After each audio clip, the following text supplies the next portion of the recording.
Har såna otäcka 70-talsvibbar. Nu kommer det uppmaningar och grejer. Så snabba det upp. Vilken typ av man tror du att Linda Rosing söker då? Shit, alltså. Är det där?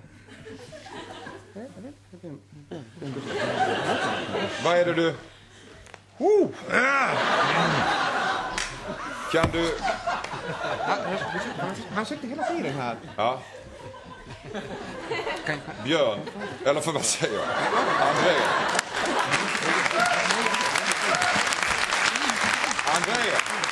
Andrea.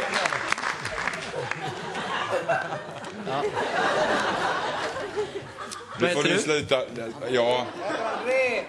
Du har ju faktiskt varit med längre.